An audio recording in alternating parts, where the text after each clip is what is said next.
Hola chicos y bienvenidos a Telehistoria. Ya comenzamos con la primera clase para vosotros. ¿Sabéis que os iba a salir de mí? ¿A qué viene esto? ¿Por qué estoy aquí abajo? ¿Por qué estoy poniendo esto? Bien, porque comenzamos con un tema apasionante. Vamos a ver el periodo de entreguerras de la Primera y la Segunda Guerra Mundial y vamos a ver lo primero, la Revolución Rusa. Luego vamos a ver cómo evoluciona la URSS hasta la Segunda Guerra Mundial. Es un tema que se solapa un poco con el anterior, porque ya sabéis que la Revolución Rusa se produce en plena Primera Guerra Mundial. De hecho, es una de las razones, o la razón principal de que Rusia deje la Primera Guerra Mundial. Entonces, pues nada, os he puesto este himno que para muchos dicen que es uno de los himnos más bonitos del mundo, ¿no? De todos los países que hay. A mí me gusta mucho, me parece muy guay. Además vemos las imágenes que hay de Rusia, ¿no? Esto, pues, tiene pinta de ser San Petersburgo, no lo sé, pero ahí no está. Más cosas. Os he estado haciendo aquí el imbécil con esto. ¿Sabéis lo que es esto? Una balalaika. Es el instrumento de cuerda típico de Rusia. Lógicamente esto es un souvenir.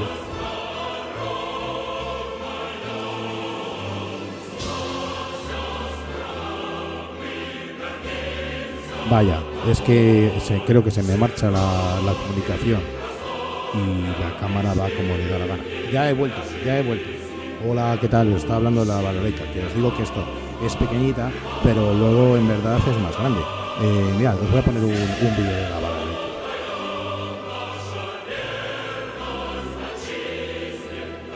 Las hay de muchos tamaños. Pero mirad, pues por ejemplo este mismo.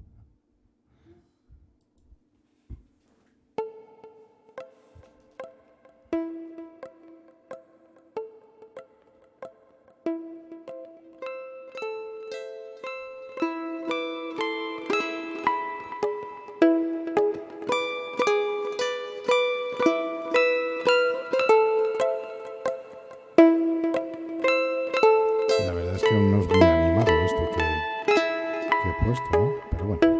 Bueno, señor Russo, muy bien, ¿eh? Hala, a seguir practicando. Espera, subidón. ¿Qué le pasa? Yo creo que le duele la espalda o algo. ¿Vale? ¡Ay! Os juro que esto no estaba preparado, pero no sé qué le pasa a este tío. ¡Ay, madre! Bueno, venga, vamos a lo nuestro, que si no tarda mucho la clase. Bien, lo que os cuento. La verdad es que he estado un buen rato y he empezado con los de segundo bachillerato y ahora comenzaré con vosotros. Daremos las clases así, os iré mandando cosillas que vayáis haciendo. Y pues eso, iremos viendo los temas hasta que podamos volver al instituto. Vamos a comenzar, como os he dicho, con la primera parte, la Revolución Rusa y la URSS. Vamos a abrirlo. Pues ya veis que lo vamos a hacer muy parecido a lo que sería a las clases normales que damos en el instituto. Tampoco cambia mucho la cosa, ¿verdad? Bien, comenzamos. A ver que me ve aquí. Comenzamos ahora, me voy a poner... ¡Ay! No, esto no. Me voy a poner aquí yo. Me voy a poner aquí abajo para no molestar tanto. Y vamos a comenzar. Esto, señores. Primera tarea para hoy. Estos 5 señores de aquí, estos, son personajes claves en este periodo de entreguerra y en la Segunda Guerra Mundial.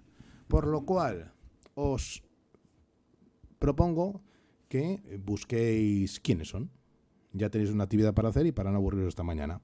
Espero los comentarios, me lo ponéis quiénes son cada uno, de izquierda a derecha.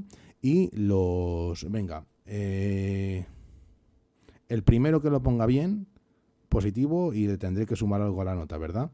Bien, la portada, ya sabéis que suelo poner cosas significativas. Estos 5 personajes, a ver quién son. Muy bien, seguimos. La Revolución Rusa de 1917 y la creación de la URSS. Fijaos el escudo de la bandera de la URSS, el escudo, ¿no?, que tiene la bandera. Causas de la revolución.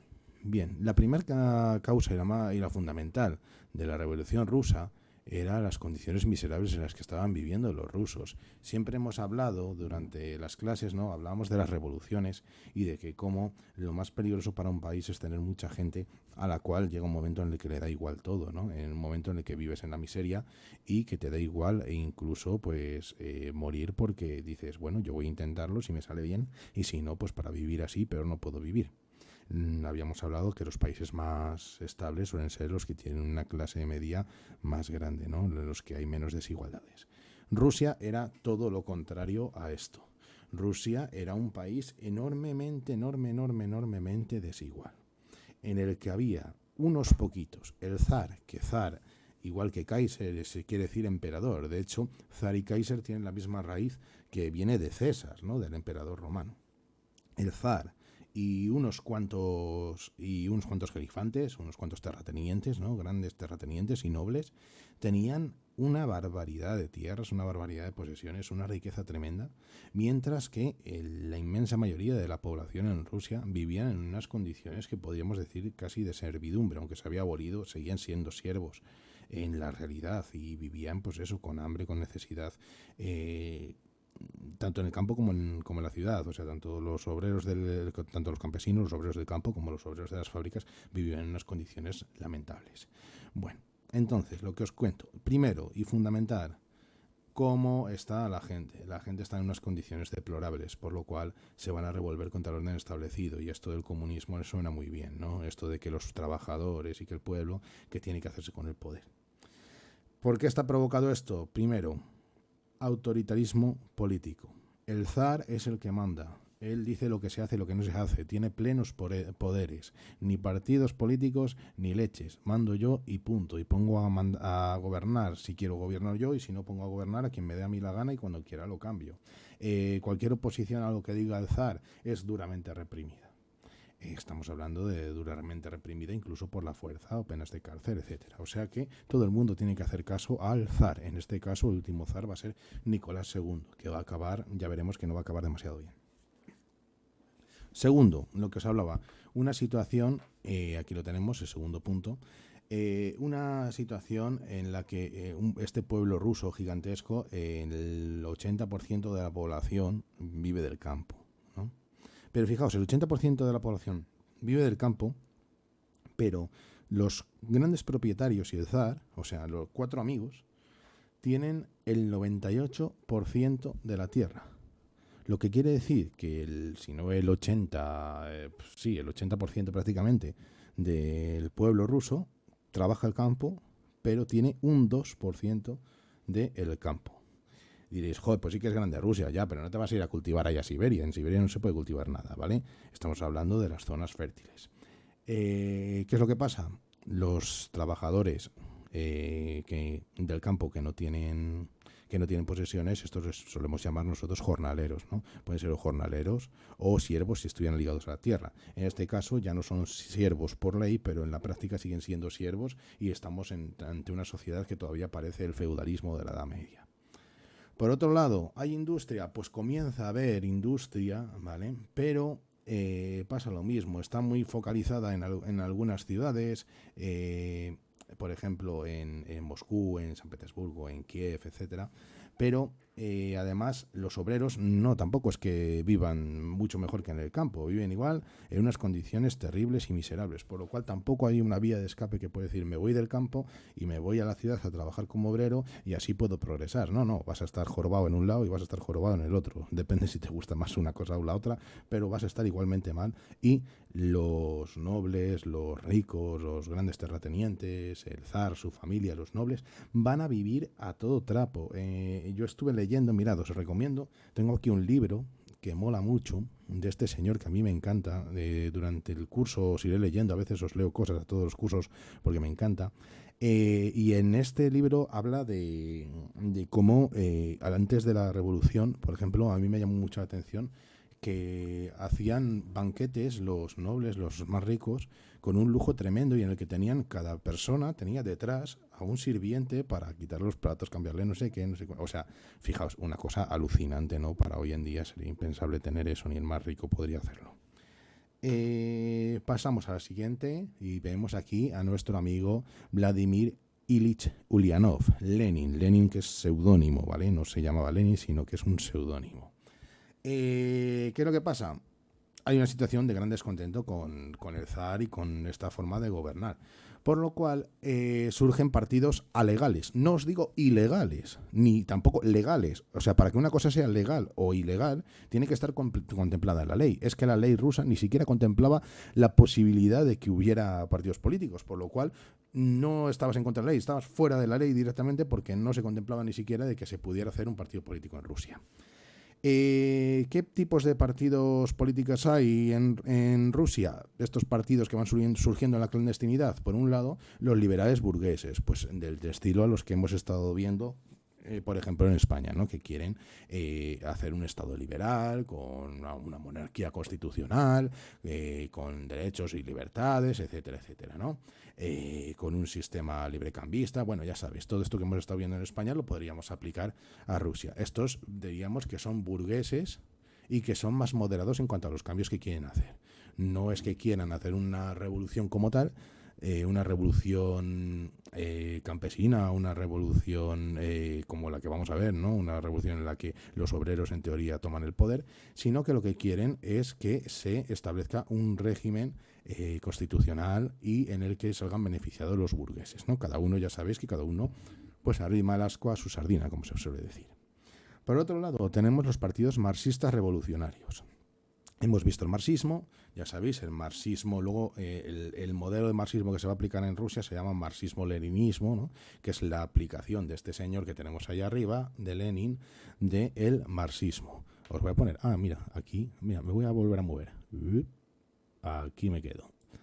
Ahí, veis, este señor, Lenin, aplica el marxismo a Rusia. Pero todavía no hemos llegado. ¿Qué es lo que pasa? Como os digo, estas ideas comunistas, ¿no?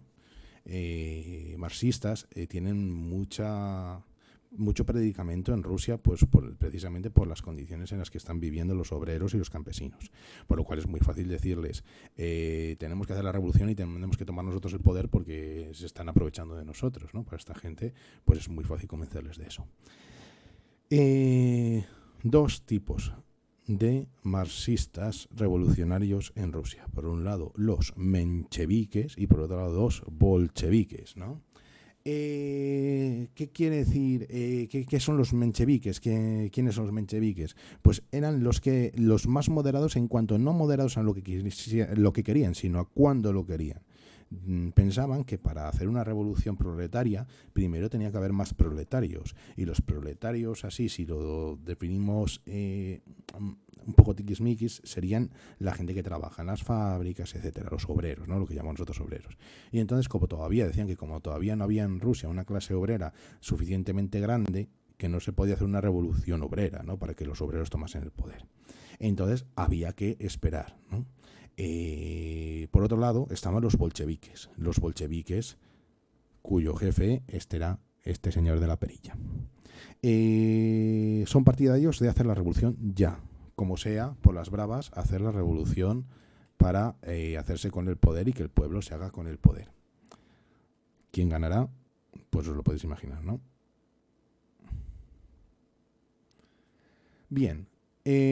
Una primera revolución se da, fijaos, antes de la Guerra Mundial, la Primera Guerra Mundial, ya sabéis que empieza en el 14, pues una primera revolución se da en la Primera Guerra Mundial. Voy a beber un poco porque si no me quedo seco.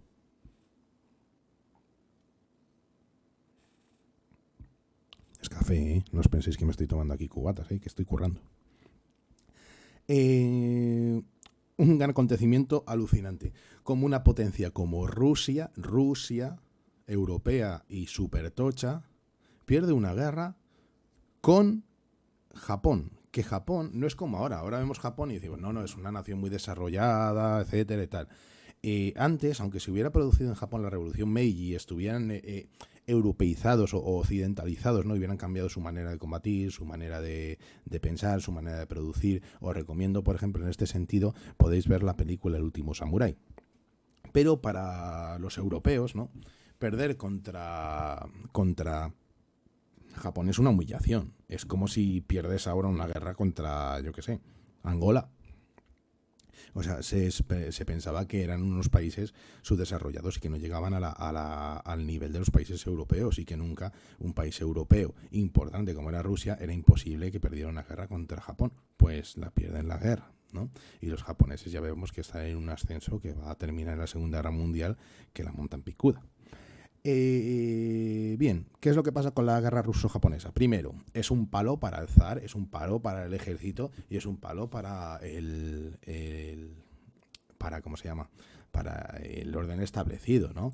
Porque, uy, que se me va esto, va aquí, me voy a poner aquí, así veis todo.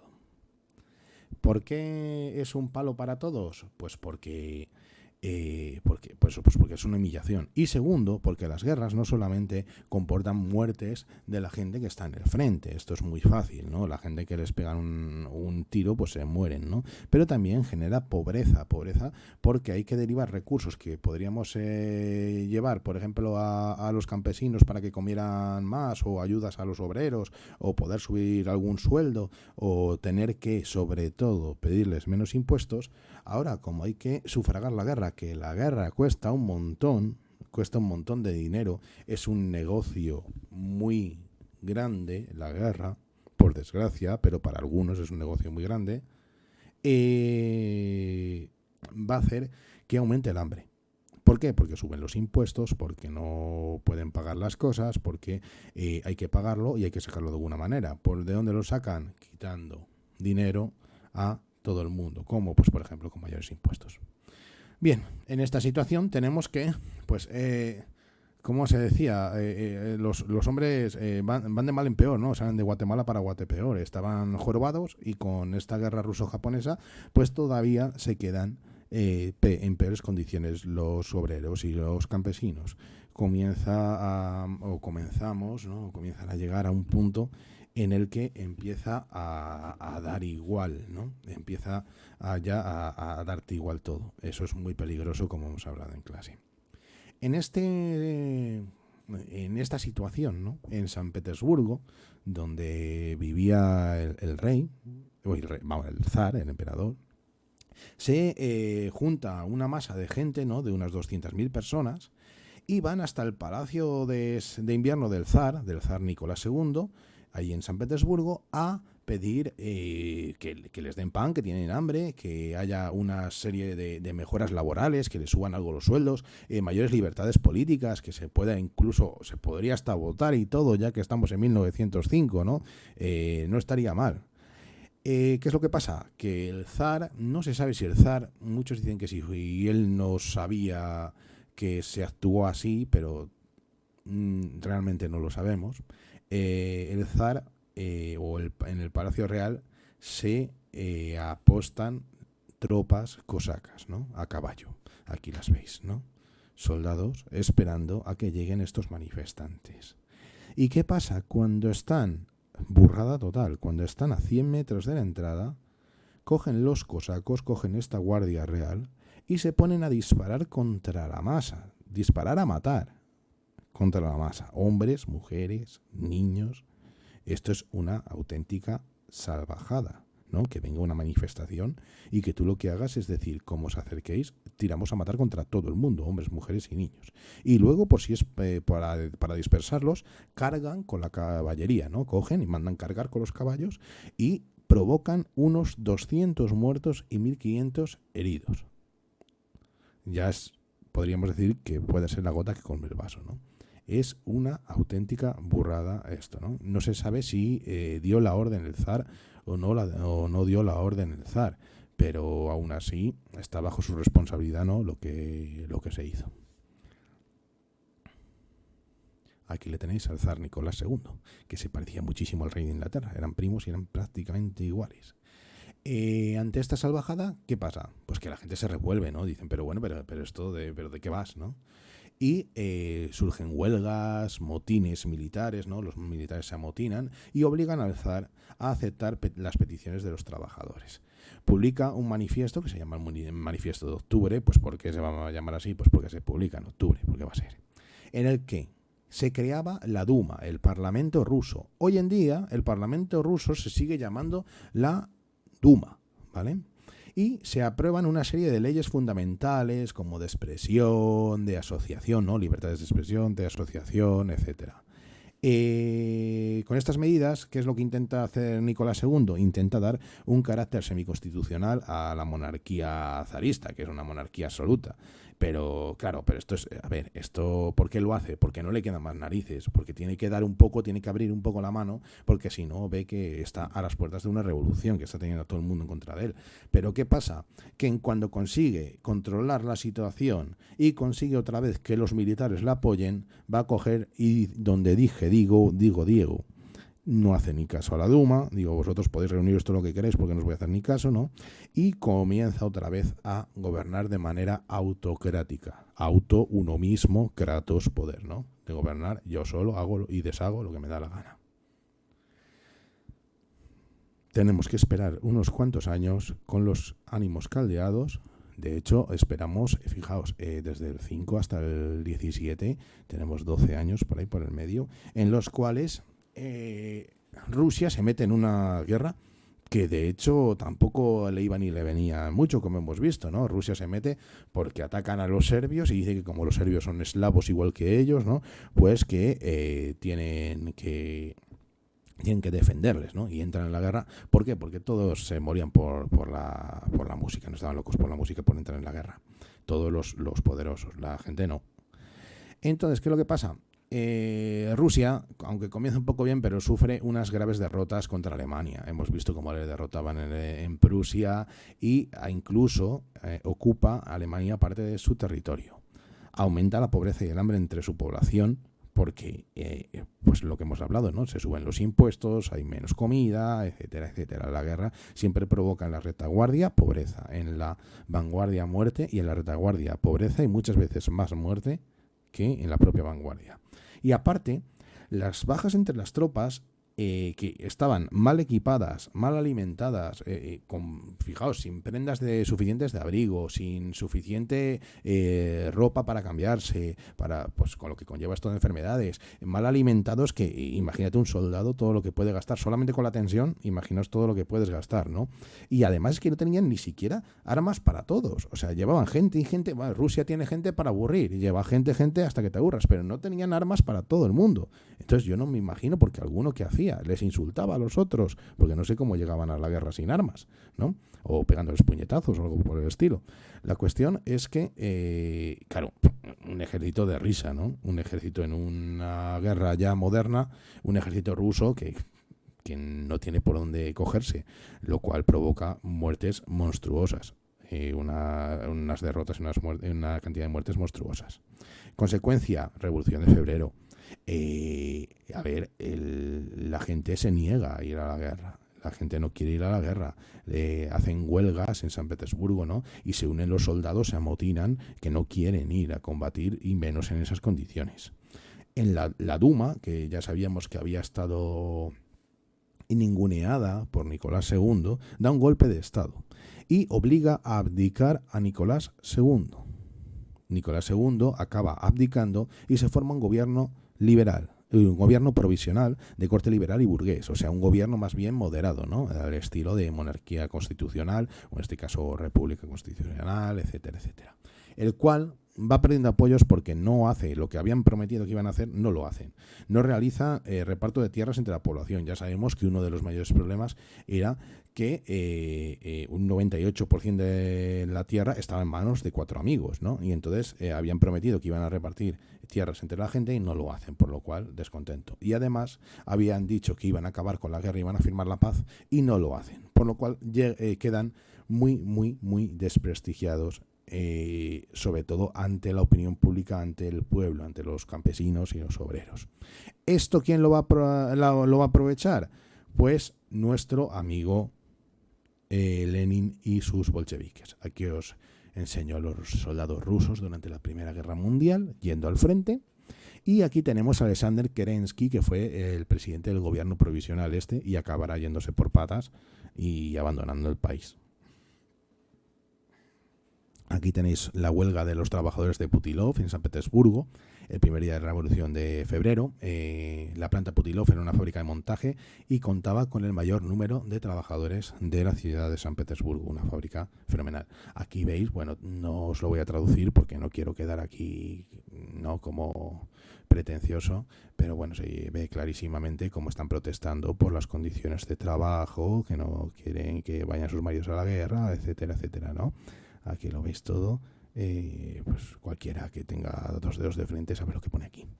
Por otro lado tenemos soldados en una barricada en San Petersburgo. Fijaos cómo estamos en un estado prácticamente de sitio, de guerra dentro de la ciudad.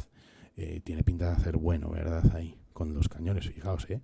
O sea, estamos hablando que están sacando cañones a la calle, ¿eh? No es como las barricadas que vimos el otro día hace poco ahí en Cataluña, ¿no? Aquí hay cañones en la calle. Bien, llegamos a la Revolución de Octubre, o la revolución que acabará triunfando en Rusia. Mientras este gobierno provisional se debilita, como os he dicho, los bolcheviques, partidarios de hacer la revolución obrera, no la revolución proletaria ya, van acrecentando su poder entre los obreros rusos.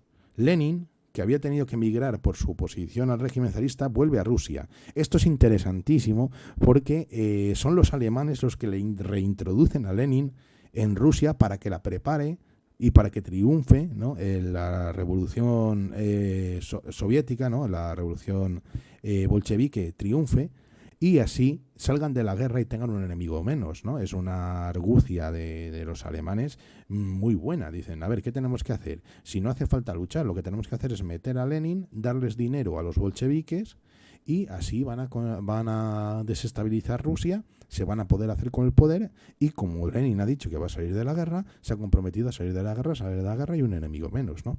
Ya lo habíamos visto en el tema anterior, como cuando sale de Rusia de la guerra, Alemania ve la oportunidad de poderla ganar si consigue que derrotar a Francia antes de que llegue el hermano mayor, ¿no? Antes de que llegue el primo de Zumosol, que es Estados Unidos, que se ha metido en la guerra, ya sabéis que por cuestiones poco humanitarias, ¿no? Sino porque le deben pasta, ¿no? Inglaterra y Francia, y si no, no la cobran. Sea como fuere, Lenin vuelve a entrar en Rusia de incógnito y se pone al frente de los bolcheviques, ¿vale? Y comienza a difundir, ¿no?, entre el pueblo una serie de medidas que va a tomar si llega al poder que son muy atractivas para la gente, ¿no? Primero, el gobierno provisional, que es burgués y liberal, pero que es de los burgueses, no representa al pueblo. Lo que quieren es quedarse el poder para ellos, los burgueses, que son iguales que los otros, ¿no? Por lo cual, eso tenemos que acabar con él. Segundo, tenemos que salir de la Primera Guerra Mundial. Con esto ya se ha ganado al 80% o 90% de la población, se la ha ganado ya, ¿no? Y las empresas, además, nada de que las controlen los burgueses ni los grandes empresarios, sino que las empresas van a ser controladas y dirigidas por los obreros a través de comités, ¿no? de consejos obreros. Nosotros nos vamos a organizar y nos vamos a repartir los beneficios de la empresa entre nosotros. ¿Cómo se hace esto? Pues primero quitándosela al propietario, ¿no? Y luego nacionalizándola y que sean los obreros los que lo hacen. Esto es el comunismo puro y duro. Claro, esto para el empresario pues dice, y una mierda, ¿no? Pero lo que pasa es que cuando tienes un 90 y tantos % de gente que no tiene absolutamente nada, pues estas medidas pues les molan un montón, ¿no? Porque la mayoría del pueblo va a salir ganando. En octubre del 17, los bolcheviques se hacen con el poder por la fuerza, ¿vale? Kerensky huye y crean estos el Consejo de Comisarios del Pueblo, compuesto solo por bolcheviques, nada de diferentes tendencias. Solamente lo componen gente del partido bolchevique y de hecho Lenin, que va a ser el presidente, actúa como jefe del gobierno y va a prohibir el resto de partidos. De hecho, que solamente el partido bolchevique, que luego más adelante se va a llamar Partido Comunista, va a ser el único que va a existir en Rusia hasta la perestroika, ¿no? Hasta que termine la URSS y comience otra vez se divida en los diferentes países ex-soviéticos. Mira, aquí tenéis a Lenin hablando a la gente ahí con la gorra, ¿no? Lleva gorra porque es del pueblo. hablando a la multitud en la Plaza Roja de Moscú durante la Revolución de Octubre, ahí diciéndoles que no, que vamos a salir de la guerra y las empresas para los obreros y este gobierno provisional, estos son unos burgueses que son unos jetas, ¿no? Que se quieren quedar con lo nuestro, el poder para los obreros y las fábricas para los obreros también y la guerra pues para los alemanes si quieren. Fijaos, soldados rusos con pancartas revolucionarias en San Petersburgo. Me pasa lo mismo, ¿no? Aquí viene clarísimamente, ¿no? No queremos ir a la guerra, queremos salirnos de la guerra, ¿no? Y aquí tenemos revolucionarios durante el asedio al Palacio de Invierno en Petrogrado el 7 de noviembre, cuando los revolucionarios bolcheviques toman el poder, asaltan el Palacio de Invierno, el Palacio del Zar. ¿Cómo? ¿Dónde? Pues donde se reunía la Duma. Petrogrado quiere decir ciudad de Pedro, ¿vale? San Petersburgo y Petrogrado es lo mismo, lo que pasa es que San Petersburgo es más europeizado y Petrogrado es en ruso.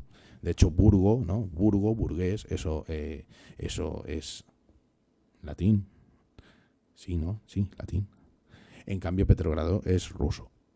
Bueno, lo del nombre de San Petersburgo es un lío, porque se llamaba Petrogrado, luego se llamaba San Petersburgo, se llama ahora, ¿no? La ciudad de San Pedro, y entre medias fue Leningrado, la ciudad de Lenin. Hay que, también para ponerte una ciudad, ponerle tu nombre, tela, ¿eh? Y creo que se va a ir No te vayas. Vaya. Espera, ahora surgirá otra vez. Espero, sí. Hola. Bien, seguimos. Y con esto a lo mejor hasta terminamos por hoy. Reunión de Consejo de Comisarios del Pueblo entre diciembre del 17 y enero del 18. Fijaos una cosa que os quería contar, que es que ahora que hemos tenido hace poco, ¿no? El Día de la Mujer Trabajadora y eso, fijaos en esta señora, Alexandra Kollontai. Fue la primera mujer en la historia ministra de un gobierno. Una gran luchadora por los derechos y libertades de las mujeres que estuvo en el primer gobierno de Lenin. Aquí tenéis a Lenin, aquí tenéis a Joseph Stalin. Stalin, el hombre de acero, ¿no? El hombre de hierro, el hombre de acero. Y aquí tenemos a Alexandra Kollontai, la primera ministra de un gobierno. Ahora lo vemos como algo normal, pero antes era inconcebible, ¿no? Hasta la Revolución Soviética es inconcebible que una mujer fuera ministra de un gobierno. ¿Seguimos? No, venga, lo voy a dejar hasta el próximo día, ¿vale? Lo dicho, escribirme abajo y si queréis lo podéis escribir todos, os lo tendré en cuenta los que me lo pongáis y el primero se lo tendré más en cuenta. ¿Quiénes son estos personajes de aquí arriba? ¿Vale? ¿Quiénes son? Y si decís, pues este es Perico Los Palotes, que fue presidente de no sé dónde, ¿no? Pues mejor. Y nada, que espero que estéis todos bien, que espero que vuestras familias estén bien, que os echo mucho de menos. Estoy deseando volver al instituto con vosotros. No os preocupéis, esto va a pasar, no os preocupéis por las notas. Ya sé que teníamos un examen ahí pendiente. Al fin y al cabo da igual las notas que pongamos ahora en la segunda evaluación, lo que importa son las notas finales y ese examen que teníamos pendiente pues lo haremos nada más lleguemos y las notas que tenga que cambiar las cambio y aquí no ha pasado nada, ¿vale chicos? Pues nada, un abrazo y como decía este personaje de aquí, no, a este que está debajo de aquí, venceremos. Hasta luego chicos, un abrazo.